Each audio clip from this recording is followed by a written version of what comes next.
Fenêtre sur l'Iran, le cri d'un peuple bâillonné aux éditions Les Pérégrines. Que pensez-vous de Massoud Pezeshkian qui plaide pour une ouverture vers l'Occident?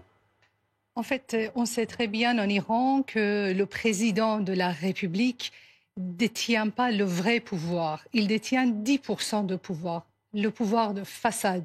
90% du pouvoir réel est entre les mains du guide de la révolution, l'Ayatollah Khamenei.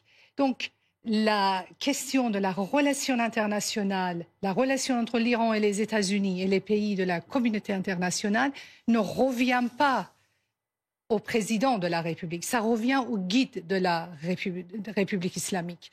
Donc, dire que je vais faire de l'ouverture, je vais ouvrir l'Iran vers les pays occidentaux, ça fait plutôt rire les Iraniens, parce que les Iraniens savent que le président de la République n'a pas ce pouvoir de faire quoi que ce soit d'une ouverture ou un changement ou une amélioration sur le plan international. Alors parlons à présent de la société iranienne, puisque c'est tout de même un réformateur qui est élu plutôt que le candidat ultra-conservateur, même si vous nous dites qu'il n'a en gros que 10% de pouvoir. Est-ce qu'il peut avoir une influence positive pour une amélioration, un assouplissement de ce qui se passe pour la société iranienne? En fait, le terme réformateur, à mon avis, n'est pas approprié pour les gens qui sont à l'intérieur du régime et sont un peu différents les uns par rapport aux autres, mais ils se solidarisent bec et ongle dès qu'il y a la moindre revendication de la part de la société.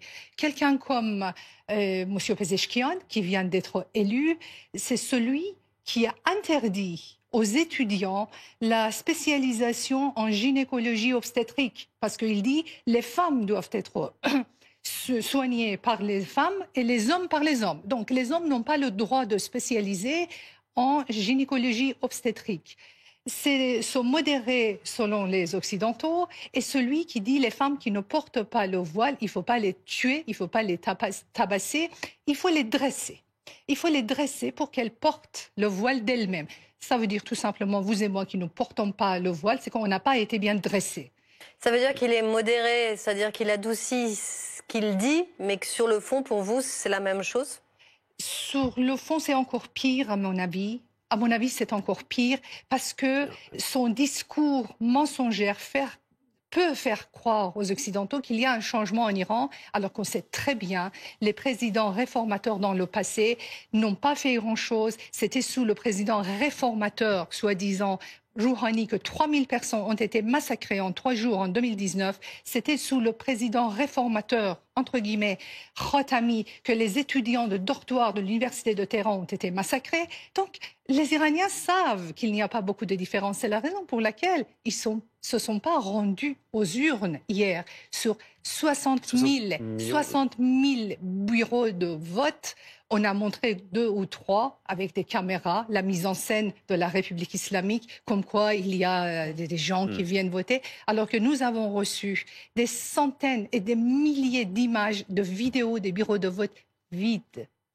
Les Iraniens ont boycotté les élections d'une large échelle.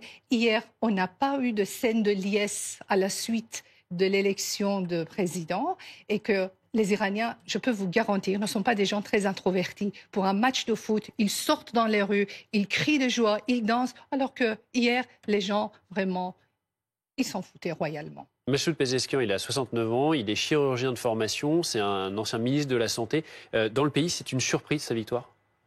Et autant que j'ai pu constater à travers mon réseau de 50 000 jeunes, pour la plupart en Iran, cette nouvelle a été accueillie avec beaucoup de tristesse.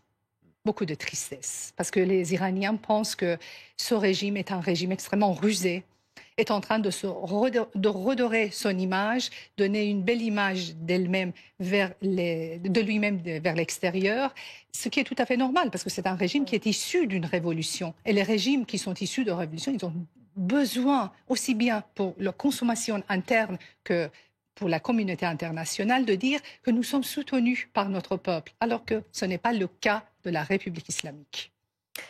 Quelle solution pour le peuple iranien? La solution ne sera pas politique si le régime s'auto-entretient. Quelle issue vous voyez?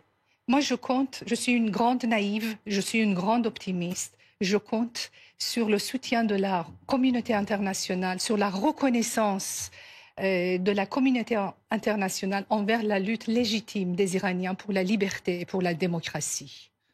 Merci beaucoup, merci d'être venu sur notre plateau. Merci pour votre éclairage. Manal Chirali,